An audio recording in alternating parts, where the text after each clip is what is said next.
have another 2 minutes. Yes. I'm sorry I can't see anybody because of the way that this room is structured. We'll try to have a more elliptically designed way so that we can have access to our sightlines. My first thought was about how we can extend public hearings beyond the physical. And I don't know whether the charter permits this or the public meetings law permits this, but to the extent that a hearing could be opened up electronically through social media, even as it is going on, or supplemental to an actual physical hearing. That was one comment or question, and then the other is just to clarify about the overall schedule.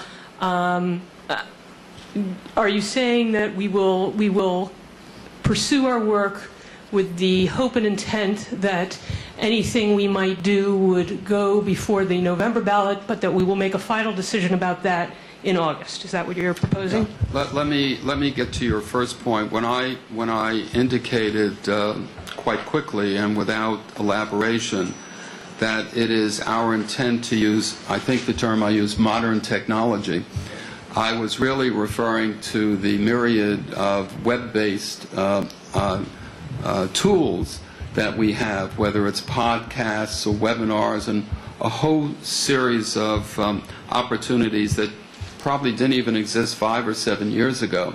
And the degree to which we can utilize those tools, I think that's a good thing. I mean, there are people, for example, who are physically challenged. They can't physically leave their homes because they're disabled. But have access to a computer screen that they may be able to access information and participate in ways that we haven't been able to participate at all in the past. I think that's a good thing. And if we can make that happen, and I know the technology exists, we just have to put it into place. So that's, I hope that answers that part of your question.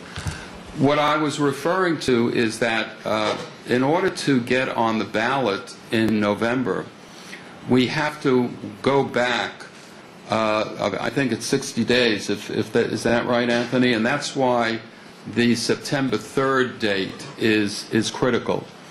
That if this commission believes that we have substantive or important ideas to be placed in referendum in front of the voters, by that date we have to have that decision in place. So the timetable, which is aggressive, was designed to make sure that we keep that option available. It doesn't mean that we necessarily will do it.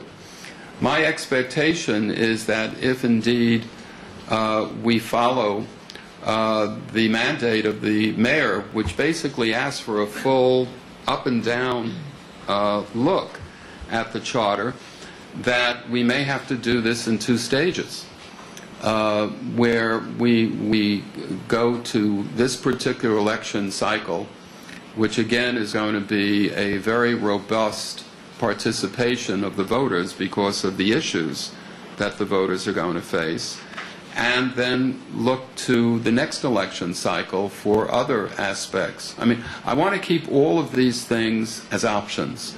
I don't want to cut off any option that all of us feel are critically important.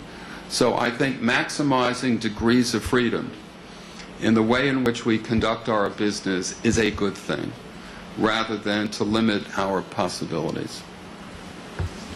Okay? Does that answer your question? Any other questions before? So let me conclude by saying once again that I thank all of the commissioners for their willingness to serve. As you heard from the brief bios, we're a group of pretty busy people with lots of things to do professionally in our lives, and this is going to take a lot of time, and it's great to be associated with good New Yorkers like we have at the table here, who are willing to give of their time to do the things that are important. A couple announcements. If there's, since we are not taking any questions from anybody here in the audience, and there's any press, Matt Gordon is here, and he's right in the back. Matt, you want to raise your hand so people can see him? He is prepared to deal with any press inquiries or from any others. I also just want to announce that Rick Schaefer, who is the general counsel at CUNY and also has a busy job, but very experienced in matters of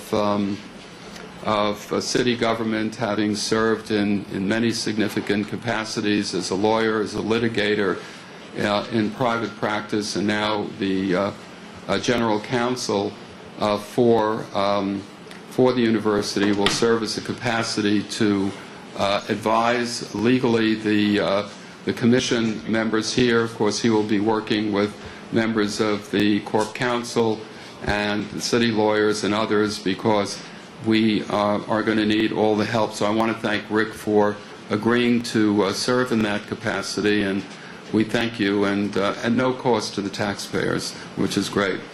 So if there is no other business before us, I would entertain a motion to adjourn this meeting. I'll move. Move it. I'll second it. All in favor? Aye. Thank you very much for being here this evening. Great.